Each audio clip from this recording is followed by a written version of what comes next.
Tok tok tok. Masuk. Terdengar jawaban dari dalam. Assalamualaikum, permisi Bu. Nina mendorong pintu ruangan bosnya, sementara Susi berdiri di belakangnya. Waalaikumsalam, ayo masuk Nin, Sus. Bu Zahra mempersilahkan dua pegawainya masuk ke ruangannya. Bu, maaf, Tuan Daven sudah kesini belum ya? Saya mau meminta kejelasan soal kemarin, Bu. Nina berusaha bersikap tenang saat menyampaikan tujuannya menemui sang majikan. Bu Zahra melipat dahinya mencoba mengingat sesuatu.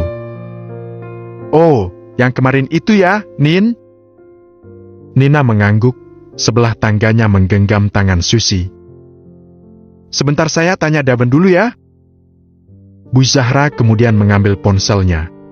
Dav, ini Nina nyariin kamu udah sampai mana? Tulis Bu Zahra mengirim pesan pada anaknya. Udah di depan ini Ma, bentar lagi masuk, tulis balasan dari Daven. Tunggu ya Nin, Daven udah di depan, kata Bu Zahra. Iya, Bu, jawab Nina. Entah kenapa tiba-tiba jantungnya berdebar kencang saat tahu kalau Daven sedang menuju ke ruangan bosnya. Ya Allah, ada apa ini, kenapa jantungku deg-degan gini? Nina mengusap dadanya mencoba menenangkan debar jantungnya. Kamu kenapa, Nin? Bisik Susi ke telinga Nina. Nggak apa-apa, Sus. Jawab Nina. Tapi tangan kamu dingin banget, kamu grogi ya, mau ketemu Tuan Es Batu, Cie. Susi meremas tangan Nina yang dingin. Apaan sih? Nina memalingkan wajahnya yang memerah seperti tomat. Cie. Susi semakin meledeknya. Au! Pekik Susi saat Nina mencubit lengannya. Rasain! Nina menjulurkan lidahnya. Hahaha. Bu Zahra tertawa melihat dua karyawannya yang saling meledek. Kalian lucu banget sih, Ibu seneng kalian akrab kayak gini. Coba saya punya anak perempuan pasti akan sering saya ajak bercanda. Punya anak laki-laki satu tapi dinginnya kayak kutub utara. Pantas saja telingaku panas. Ternyata Mama lagi gosipin aku sama dua pegawai kesayangan Mama ini. Ucap Daven sambil mencium pipi ibunya. Makanya jangan dingin-dingin jadi anak, biar cepat dapat jodoh. Mama kan pengen kamu menikah, Dav, biar Mama ada temennya. Ucap Bu Zahra mengelus kepala anaknya yang berada di pundaknya. Mama kan ada bibi di rumah yang nemenin. Sahut Daven. Itu beda Dav, Mama maunya menantu. Bu Zahra bersikukuh. Beliau sudah sering menjodohkan Daven dengan putri para sahabatnya, tapi belum ada yang cocok di hati putranya. Nanti, Ma. Daven menyahut dengan malas. Sayang, ini Nina tanya kepastian permohonannya. Kamu mau bantu apa enggak? Tanya Bu Zahra kemudian. Wajah Daven kembali ke setelah awal, datar dan sikapnya pun dingin. Dasar beruang kutub, tadi aja manis banget ngomong sama ibunya, sekarang berubah jadi sangar, pikir Nina. Maaf sebelumnya Mbak Nina, saya bisa bantu Anda tapi dengan syarat. Daven menggantung ucapannya. Anda harus berhenti bekerja dari butik Mama saya. Sambung Daven. Apa Tuan, maksudnya saya dipecat? Daven mengangguk. Kenapa saya harus berhenti kerja dari sini? Terus nanti yang biayain sekolah adik saya siapa? Nina emosi dipecat tanpa merasa melakukan kesalahan. Air mata mulai menggenang di pelupuk matanya. Saya belum selesai bicara, Mbak Nina. Kenapa Anda menangis? Daven mengangkat sudut bibirnya sedikit. Ia berusaha menyembunyikan senyumnya yang merasa lucu dengan tingkah laku Nina. Makanya kalau ngomong jangan setengah-setengah, Nak. Kamu kebiasaan seneng banget bikin orang panik. Bu Zahra menjewer telinga anaknya. Aduh, sakit Ma, malu sama karyawan Mama. Daven mengusap telinganya yang terasa berdenyut. Hahaha. Susi dan Nina tertawa dalam hati, mereka saling menyikut satu sama lain. Daven berdehem mengembalikan wibawanya. Maksud saya, Mbak Nina berhenti bekerja dari sini terus menjadi asisten pribadi saya. Jadi Anda bekerja dengan saya, menemani saya kemanapun saya pergi dan melayani kebutuhan saya, kata Daven panjang lebar. Nina diam mencerna kata-kata dari calon majikannya. Maksudnya aku harus tinggal bareng sama dia, melayani dia gitu, pikir Nina dengan ekor mata melirik tajam ke arah Daven. Daven menyadari raut kebingungan di wajah Nina, dia akhirnya memberi penjelasan. Maksud saya, kamu harus menyiapkan segala keperluan saya dari mulai makanan, membersihkan tempat tinggal saya, dan kau harus siap kapan saja saya butuh bantuan kamu. Daven menerangkan maksud ucapannya. Nina membulatkan bibirnya dan kepalanya mengangguk. Dan ini, saya berikan kamu gaji segini. Daven menyodorkan kertas berisi rangkuman pekerjaan Nina dan menyertakan nominal gaji di bawahnya. 20 juta. Susi melongo melihat nominal gaji yang tertera di bagian akhir tulisan tersebut. Ambil aja, Nin. Itu gajinya gede banget loh. Bisa cepat selesai urusan kamu sama Firman. Bisik Susi. Tapi pasti ada syarat yang harus aku penuhi, Sus. Gak mungkin Tuan Es Batu gak ngasih persyaratan apa-apa. Ujar Nina balik berbisik ke telinga Susi. Sudah diskusikan? Tanya Daven kepada mereka berdua. Maaf, Tuan. Jawab keduanya. Kamu baca dulu semua isi perjanjian ini, kalau kamu setuju kamu bisa tanda tangan. Daven menyodorkan pulpen pada Nina. Nina dengan jeli membaca satu persatu isi perjanjian yang tertulis di kertas yang ia pegang.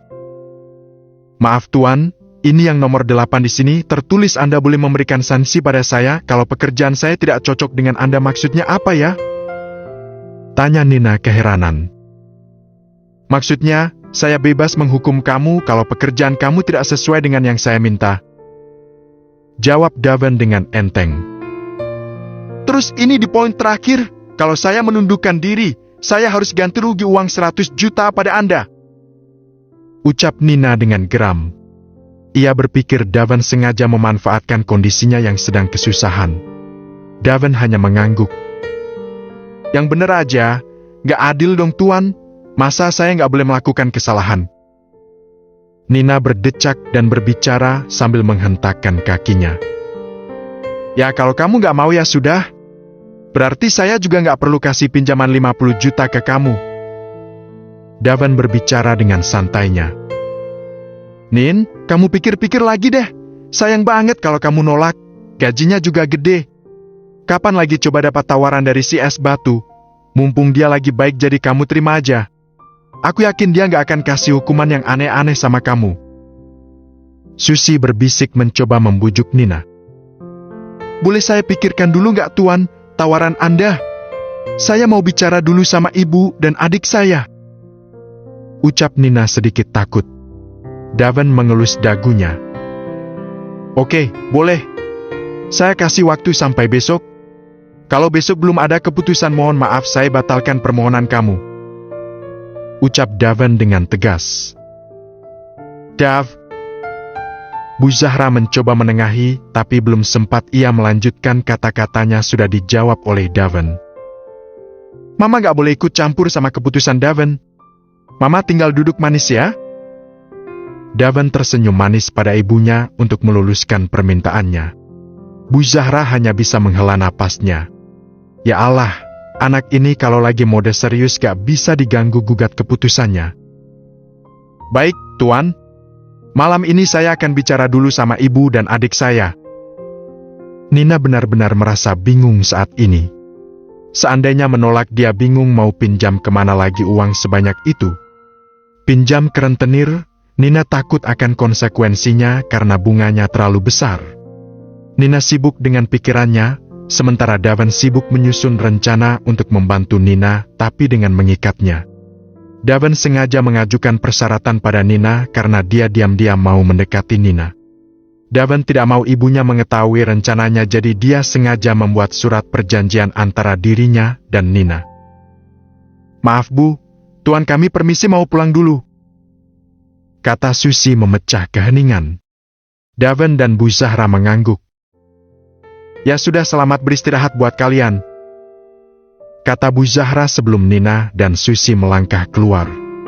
Keduanya bangkit dari tempat duduk mereka dan berjalan dengan tangan Susi menarik tangan Nina. "Pelan-pelan, Sus," bisik Nina. Daven mengiringi langkah Nina dengan ekor matanya. Bu Zahra sangat paham dengan tindakan putranya yang diam-diam mengawasi Nina. Ia tahu Daven tertarik pada Nina karena selama ini putranya tidak pernah dekat dengan perempuan manapun. Dan sikap Daven pada Nina sangat jelas berbeda. Maka dari itu, Bu Zahra tidak mau terlalu ikut campur asal putranya bertindak dengan benar. "Mama berharap kamu mendapatkan jodoh terbaik nantinya, Nak. Kalaupun akhirnya kamu benar-benar jatuh cinta sama Nina, Mama akan mendukung kamu, asalkan kamu bahagia," monolog Bu Zahra dalam hati. Sampai di kosan, masing-masing Nina dan Susi segera membersihkan diri untuk beristirahat. Nina tidak lupa menelpon ibunya meminta pendapat tentang persyaratan yang diajukan oleh Daven. Hari sudah berganti. Sang mentari tersenyum lembut memancarkan sinar kehangatan yang disambut seluruh penduduk bumi dengan riang. Nina sudah siap dengan seragam kebanggaannya, serta hijab yang menutupi kepalanya membuatnya terlihat anggun. "Cantik juga ya, Sus, kalau aku berhijab." Nina memutar-mutar tubuhnya di depan cermin. "Kamu memang sudah cantik, Nin, apalagi kalau pakai jilbab," kata Susi. "Bismillah aja, Nin. Niat baik insya Allah dipermudah." Susi sangat mendukung sahabatnya untuk berhijab. Nina mengangguk. "Kamu berhijab dari kapan, Sus?" tanya Nina sambil memasang peniti di hijabnya. "Aku pakai jilbab dari zaman sekolah dulu, Nin. Dulu juga masih suka buka tutup, gak tahan gerah. Tapi setelah mamaku kasih dukungan dan sering nasehatin, akhirnya aku mantap buat nutup aurat," terang Susi. Mendengar cerita Susi, Nina pun memantapkan hatinya. Selama bekerja di butik, semua pegawai perempuan memang diwajibkan memakai jilbab. Tapi Nina yang tidak tahan dengan panas dan gerah kadang suka melepasnya saat Ajim istirahat. "Mulai sekarang aku gak akan lepas hijab kecuali di hadapan suami dan keluargaku," janji Nina dalam hati. "Udah siap, yuk berangkat." Nina menyambar tasnya kemudian mengambil sepeda motornya. "Gak mau jalan kaki aja, Nin?" tanya Susi yang melihat Nina memanasi motornya. "Pulang kerja aku mau belanja ke minimarket, Sus, mumpung masih pegang duit." Nina meringis memperlihatkan giginya. Nina sengaja membawa sepeda motornya agar tidak bolak-balik. "Aku ikut ya," kata Susi. "Beres," jawab Nina singkat. Tidak sampai 5 menit mereka berdua sampai di butik. "MBA Nina, ditunggu tuan muda di ruangan Bu Zahra," kata Pak Jono, satpam butik. "Sekarang, Pak?" tanya Nina yang baru saja turun dari motor. "Iya, Mbak. Tuan muda sudah nunggu dari tadi," sambung Pak Jono. "Sus, aku duluan ya." Nina berlari meninggalkan Susi yang masih membetulkan jilbabnya. Malah ditinggal. Susi menggerutu. Nina bergegas menuju ruangan bosnya. Sebelum mengetuk pintu, ia membetulkan pakaiannya yang sedikit berantakan karena berlari. "Tok-tok." "Assalamualaikum." Nina mengucap salam dan mendorong pintu ruangan bosnya. "Waalaikumsalam." Daven dan Bu Zahra serempak menjawab salam dari Nina. "Duduk." Daven dengan nada datarnya meminta Nina duduk di kursi yang telah disediakan. "Bagaimana keputusan kamu?" tanyanya pada Nina. "Sebelum saya jawab, saya punya pertanyaan pada Tuan." Nina memberanikan diri menatap lawan bicaranya. Daven mengangguk mengizinkan Nina untuk bertanya. selama saya kerja dengan Tuan, apa saya dapat jatah libur Tuan? Tanya Nina.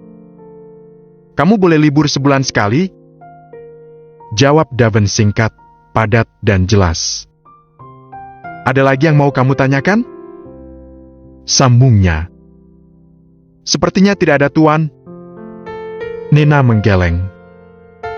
Baik, silakan tanda tangan di sini. Daven kembali menyodorkan kertas berisi perjanjian dan persyaratan yang harus Nina setujui. Emang saya ada bilang mau menerima tawaran dari Anda? Saya kan belum bilang apa-apa. Ucap Nina dengan santai. Bu Zahra menutup mulutnya agar tawanya tidak meledak. Sementara Daven melongo seperti orang bodoh. Nina. Daven mengeratkan giginya. Hei, saya bercanda Tuan, biar gak tegang. Ucap Nina tersenyum lebar. Jadi orang jangan kayak kanebo kering, Tuan, biar gak cepet tua. Nina spontan menutup mulutnya dengan tangan. Maaf Tuan, saya keceplosan, hehe. Hahaha. Bu Zahra tertawa sambil memegang perutnya yang terasa geli. Nina ada-ada aja kamu. Baru kamu loh yang berani meledek anak saya. Maaf Bu, saya nggak bermaksud lancang, mencairkan suasana aja Bu, biar nggak tegang. Nina menangkupkan tangannya sebagai permohonan maaf sambil meringis. Gak apa-apa Nin, saya malah seneng diajak bercanda, berasa punya anak perempuan kalau kayak gini. Bu Zahra mengulas senyum dan mengusap kepala Nina. Kok aku kayak anak tiri yang gak dianggap ya, Ma? Daven merasa cemburu dengan kedekatan mamanya dan Nina. Saya tanya sekali lagi sama kamu, apa kamu bersedia dengan syarat yang saya ajukan? Kalau kamu sudah punya jawaban dan yakin dengan pilihan kamu, silahkan tanda tangan. Ucap Daven kembali ke setelan awal. Dia menyodorkan kembali kertas dan pulpen pada Nina. Ya Tuan, saya setuju dengan persyaratan yang Tuan ajukan. Saya sudah berbicara dengan ibu dan adik saya. Mereka menyarankan supaya saya menerima saja semua syarat yang Tuan ajukan. Soalnya kalau saya nolak nanti saya bingung mau minta tolong sama siapa lagi. Saya nggak mau membebani ibu saya untuk ikut mencari uang buat bayar hutang sama calon mantan suami saya. Nina menjawab panjang lebar. Nina tidak malu sama sekali menceritakan keadaannya pada Daven karena ia benar-benar sangat membutuhkan bantuan. Bukan bermaksud menjual nama ibunya, tapi Nina merasa bersalah kalau sampai ibunya turut mencari pinjaman bahkan sampai berhutang ke rentenir hanya untuk meringankan masalahnya. Baik kalau begitu silakan tanda tangan, dan mulai besok kamu tidak perlu masuk kerja di butik ini lagi, tapi kamu langsung ke rumah mama saya karena di sana pekerjaan kamu sebagai asisten pribadi saya dimulai. Daven dengan tegas memberi perintah pada Nina. Jadi saya resmi dipecat hari ini, Bu? Tanya Nina pada Bu Zahra. Bu Zahra mengangkat bahunya pertanda tidak tahu apa-apa. Masa baru kerja sebulan udah dipecat? Baru seminggu yang lalu terima gaji masa udah nganggur lagi? Nina berbicara dengan ekspresi wajah yang sedih. Bu Zahra tertawa. Hahaha. Kamu gak cocok jadi perantaraan Yaya begitu, Nin, malah jadi kelihatan lucu. Daven memalingkan wajahnya dan menutup mulutnya menahan tawa. Gemas banget sama makhluk satu ini, batinnya. Nina pun menarik kertas yang ada di hadapannya, kemudian menandatanganinya. Ia menarik napas dalam-dalam karena besok sudah mulai bekerja dengan tuan yang baru. Ia berharap fisik dan mentalnya kuat untuk menghadapi tuan es batu yang berdiri kokoh di hadapannya. Ia sudah memikirkan rencana jika sewaktu-waktu tuan es batunya berbuat ulah. Aku harus siap dengan segala rintangan yang menghadang. Akan aku buktikan kalau aku ini kuat, tidak mudah menyerah biar si beruang kutub tidak mudah menindasku. Pikir Nina dengan ekor mata yang terus melirik ke arah Daven yang bersedekap di depannya. Ini sudah tuan. Nina menyerahkan kembali surat perjanjian tersebut kepada Daven. Bagus. Ucap Daven sambil membuka lembaran kertas yang sudah ditandatangani. Kontrak kerja kamu 1 tahun dengan masa uji coba selama 1 bulan. Kamu boleh libur sebulan sekali selama 2 hari. Uang gaji kamu, nanti saya transfer dan setiap bulan gaji kamu akan langsung saya potong 50% untuk mencicil uang yang kamu pinjam. Bagaimana? Kata Daven. Hah? Anda bercanda? Tanya Nina dengan nada gusar. Memang muka saya ada terlihat bercanda? Tanya Daven sambil menunjuk wajahnya sendiri. Kenapa tidak bilang dari awal kalau ada masa training dan kontrak kerja segala? Nina kesal karena di dalam surat perjanjian tidak ada tulisan seperti yang dikatakan Daven. Daven hanya dia mengacuhkan pertanyaan Nina. Dia tidak berniat untuk menjelaskan sama sekali. Dasar ia batu, ditanya diam aja kayak batu, umpat Nina dalam hati. Ini sudah selesai kan, Tuan? Saya mau kerja dulu soalnya. Kasihan Susi sendirian jaga di kasir. Nina meminta izin untuk kembali bekerja. Ingat, mulai besok kamu harus datang ke rumah mama saya sebelum jam 7 pagi. Besok saya jelaskan lagi apa saja tugas kamu. Untuk hari ini kamu selesaikan kerjaan kamu di sini. Perintah Daven. Baik, Tuan. Saya permisi dulu, Bu. Pamit Nina. Susi yang menunggu Nina keluar dari ruangan bosnya tidak sabar ingin mendengar cerita dari sahabatnya tersebut. Gimana, Nin?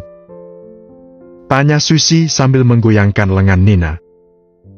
Sabar, Sus, aku mau duduk dulu. Jawab Nina kemudian menjatuhkan bokongnya di kursi. Kamu udah tanda tangan surat perjanjian dengan Tuan Daven? Emang ibu kamu setuju kamu kerja sama Tuan Dingin itu? Susi memberondong pertanyaan. Satu-satu, Sus, tanyanya. Nina dengan santai menanggapi rasa penasaran sahabatnya. Makanya buruan jelasin ke aku. Bujuk Susi.